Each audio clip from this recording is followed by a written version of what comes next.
Hey, so we're going to do a video about the sawmill today, and Russell has agreed to let me interview him. So, Russell, what kind of sawmill is this? This is a EZ Boardwalk JR. It's 13 horsepower, 28-inch track bandsaw. And why did you choose that particular style? They're local. The price was what we were looking for, and it's built in such a way that I could service it if I need to. They don't use a lot of proprietary parts, so it suited our needs best. Okay. And how big of a log can you fit on this? Like, how long is the track? And we got the 4-foot track extension, so we can do 16-foot long logs up to, I believe, 32 inches wide. nice. And as far as the blades go, can you self-sharpen them? Do you have to send them off to be sharpened? No, you could sharpen it yourself with a Dremel style tool, files, or anything like that. Anything that'll put a clean edge on the blade. And about how many uses do you get out of each blade? So far, I'm getting about maybe 4 logs before the blade really starts to dull. And then I just swap it out for a new blade, and once they're all dull, I'll sit down and sharpen them all. Nice.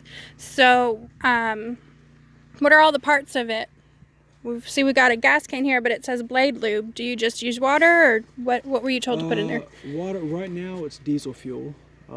It's what the guy at EZ Boardwalk said they use, which also keeps it from freezing. Water would freeze in these temperatures. The diesel seems to be working well. Water, you can use soapy water to keep the blade from gumming up from sap.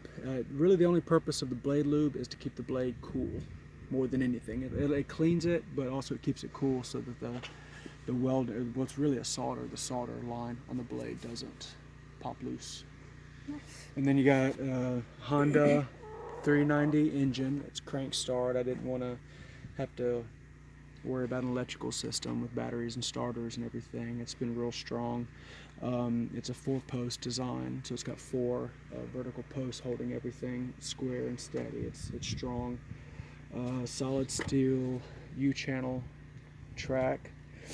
You can see all the welds are heavy duty. It's got some pretty large leveling feet on it. You just kind of check the level every now and then, make sure it's straight, because it's going to cut the log the same shape as your track. So if your track is kind of bent or curved or something, the log's going to take that same shape. Got the blade guide down here. You want it as close as possible to keep that blade from dipping down into the log, but you can widen it for the larger logs. So as you cut them, I kind of move it in just to keep everything straight and true. This is your engagement lever. It doesn't use any kind of clutch, any kind of moving type clutch system or electronics of any kind, really. All you're doing is you're moving the engine away, which applies tension on the belt. So there's nothing that will go wrong. It's just it's as simple and analog as you could hope. It's got heavy duty bearings on all sides, so if any of those go out, I can go to the hardware store and throw a new bearing on it. Your crank, I thought it was a pretty neat idea. Well, first off, they use a garage door spring to counteract the weight of this whole thing. I mean, I can go up and down no problem and let it go, and it won't even go down under its own weight. So it's balanced very well. You can apply more tension if you need to, but I don't think that'll have to happen. And it's just a neat little, they use a piece of a V-groove belt that engages this large pulley, locks it in place. And you couldn't ask for simpler. You've got your gauge over here, got your inches, and then your lumber measurement, your 4/4, 5/4, 6/4. I just use the inches. It's what I know, and it's worked so far. When you come down here, when you load up the log, it's got these stoppers. You throw them down on both sides when you throw your log on the track, and it doesn't roll off the other side. And then what they call log dogs. This is a cam style. So it's this little cam-shaped piece of metal, little egg-shaped piece of metal in here. As you crank it down, it applies pressure, locks it in, so nothing's gonna move. Once everything's loaded up. What are you cutting right now? This is an 8-foot white oak log. We're cutting them up for fence posts. They're gonna go directly in the ground. So I can demonstrate how it works. Put our choke on, engine switch on, give it a crank. Goes off, throttle up.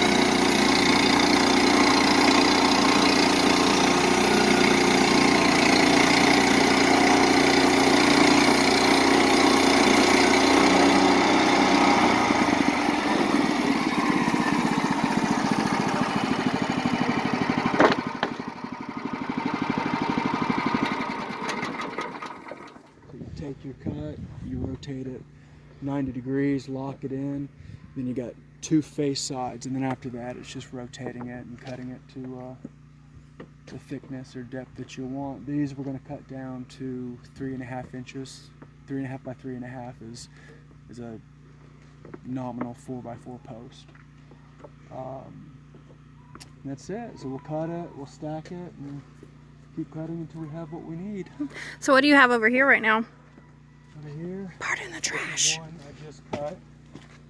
3.5 by 3.5, 8 foot. It's, you can see it still includes some of the bark side, but it's a fence. It's functional. I don't really care about perfection with this. We'll save the perfect boards for stuff that actually matters.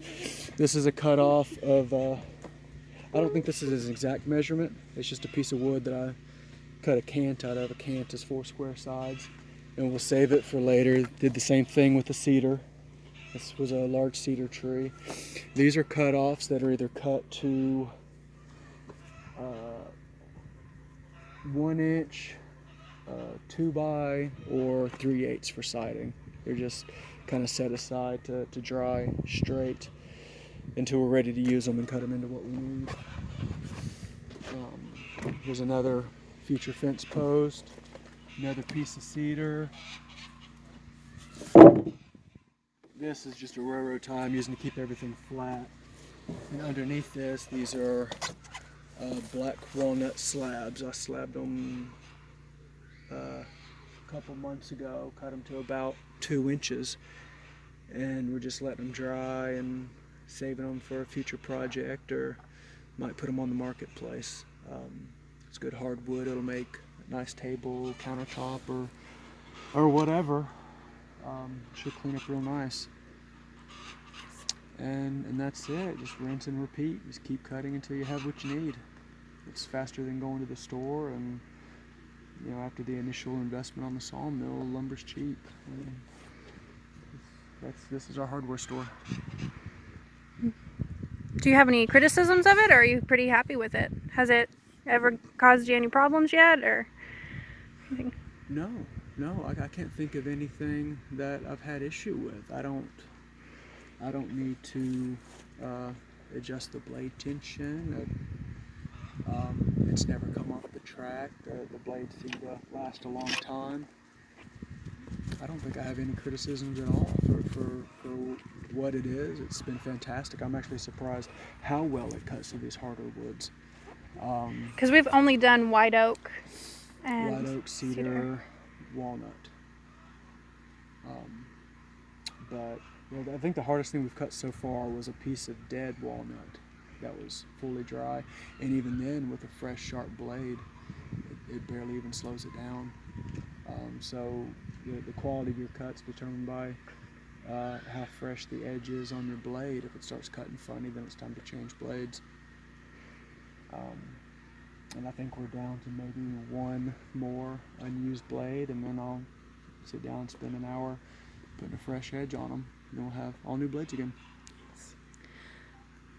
Well, let's watch you flip this 4x4 and then we'll call it good.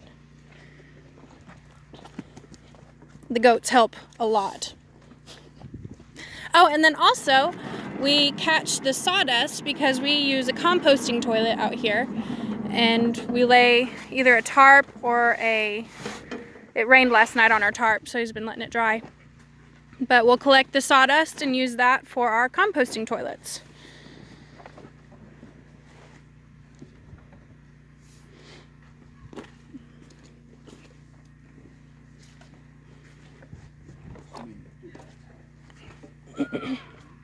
See?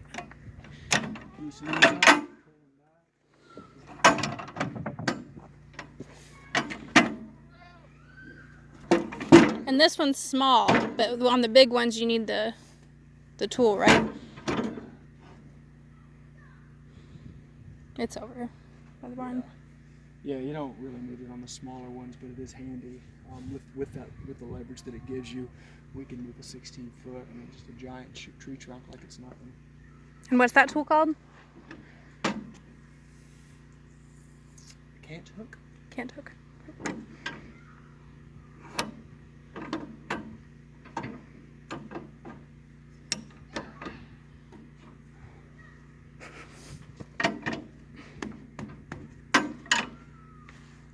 Use a spacer on this one. Are spacers anything special, or? No, you can see it not making contact here because the way it bows out.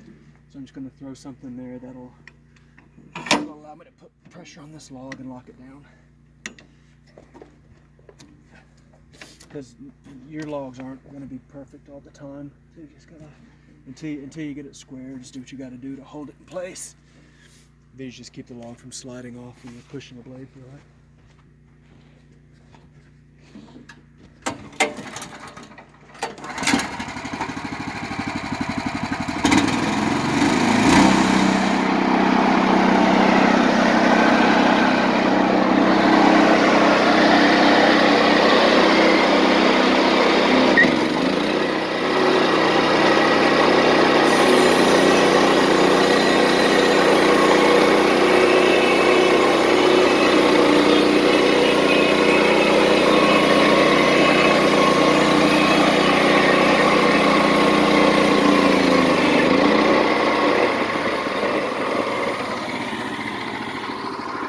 And that's the jug pile.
Shim this side up to make sure I keep the core in the middle.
So will this be the last cut, or do you still have some measuring to do?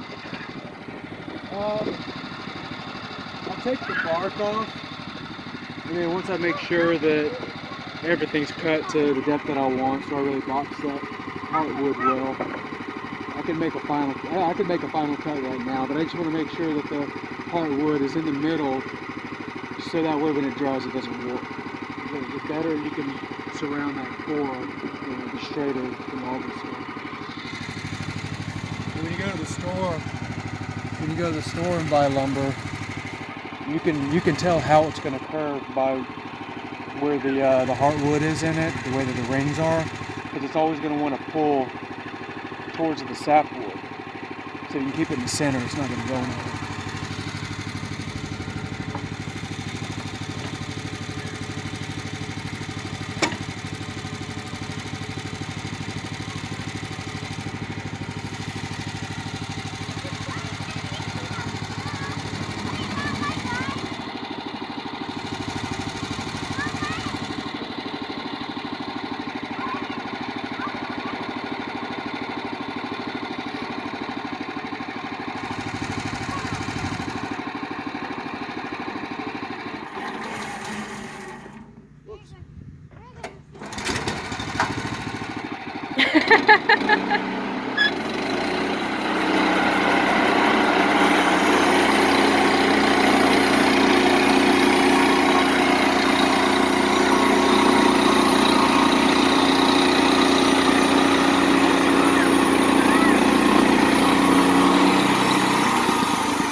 So, would you say that anything goes wrong with this is usually user error? My fault, getting ahead of myself, not thinking. But again, you're not going to do anything that's going to break it.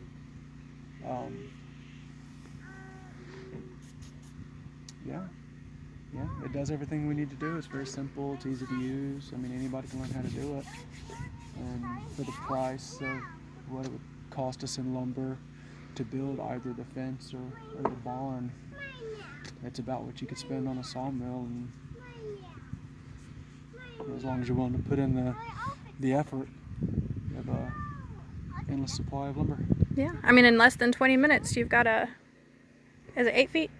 8 foot. 8 foot 4x4 from your own property, made out of white oak. Yeah. Depending on the size of the log, the same 4 cuts could make a 4x4, 6x6, 12x12.